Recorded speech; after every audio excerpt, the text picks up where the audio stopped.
The battle droids used by the Confederacy of Independent Systems are depicted as almost unrealistically stupid in Star Wars: The Clone Wars, used primarily as cannon fodder or comic relief, and not as any sort of real challenge for the show's protagonist. This comic relief based depiction of the droids is very much at odds with what is depicted in the prequel trilogy, an army of emotionless, ruthlessly efficient war machines.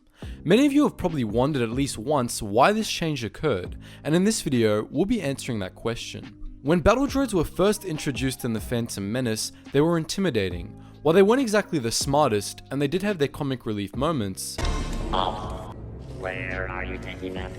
Coruscant, that doesn't compute. You're under arrest. they were mostly depicted as efficient and emotionless, which to be honest is exactly how they should have been depicted. As the prequels wore on, this factor of intimidation began to fade, as we watched the droids get massacred by Jedi or even by clone troopers. But they weren't completely incompetent, even if by Revenge of the Sith they had begun to slide into the role of comic relief. They could still serve an intimidating role. Star Wars: The Clone Wars, however, changed that drastically, especially in the first two seasons, where the writers took the comic relief factor and turned it up to 11, to the point where it became all that B-1s were good for. No longer were they the stoic, mechanical horde of soldiers of the Phantom Menace, they'd essentially become an army of functional idiots, and unlike with nearly all the other mistakes that the writers made in the first episodes of the show, they didn't stop doing this in later episodes. By the time the Clone Wars ended, the reputation of those poor B-1 units had been more or less ruined. Press F to pay respects. There is an in-universe explanation for this, however. Originally, the B-1 model was intended to be completely slave to a central control computer, which would be located aboard a droid control ship. This saved money and prevented any sort of betrayal, of which the Neimoidians were always fearful of. It also prevented the droids from developing any sort of personality, with the exception of the OOM series commanders, which were slightly independent from the control system. However, anyone who's seen The Phantom Menace knows how that went, and after the Battle of Naboo, the Trade Federation had Bactoid Combat Automata, an intergalactic company, tweak the design a little bit. The result, of course, was that all B units were upgraded with autonomous droid brains, and all new B1s came with them already installed. While central control computers were still used to coordinate the droids, they were used less and less, and the droids were able to function independently of them. This did, however, have the side effect of allowing some of the older droids to develop limited personalities, and the first bit of quirkiness thus appeared. When the Clone Wars broke out, it became clear that the B-1s were generally inferior to clone troopers and that they could use some improvements to function as better soldiers. But the Separatist Council ignored this need. The Trade Federation was too cheap to be willing to pay for it, and the Techno Union wanted to use its improved logic models on newer droids, like the BX series Commando droid.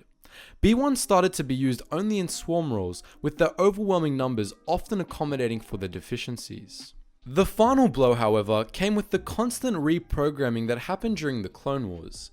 As the CIS military grew rapidly, the Confederacy found itself needing all sorts of roles filled and didn't have specialized droids to fill them. As a result, B1s began to be programmed with more and more task programming, allowing them to fill roles ranging from gunners to emergency responders.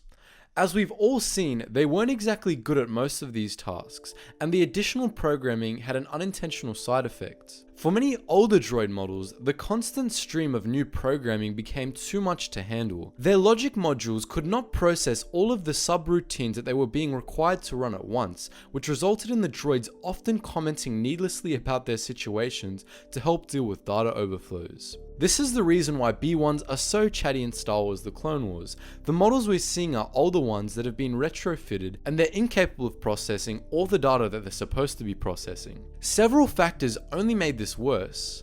The first was maintenance. Because of the haphazard nature in which specialty programming was uploaded to B1s, attempts to run diagnostics often ended up erasing this program altogether, leading many commanders to outright abandon the practice out of frustration.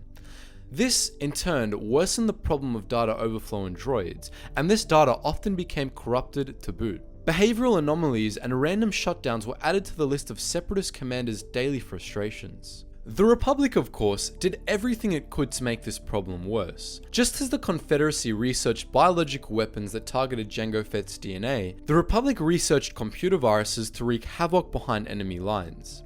Team of Republic slicers were able to install viruses into entire battalions of droids to devastating effect, making them less efficient or in some cases, even resulting in the droids firing on each other. It is unknown if slicers ever managed to install viruses into central control computers, but if they did, it would have been absolutely devastating for the CIS.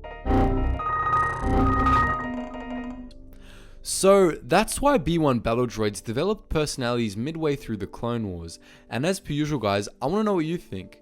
Do you like battle droids better as they were depicted in the prequels or the Clone Wars? Post your thoughts in the comments section below.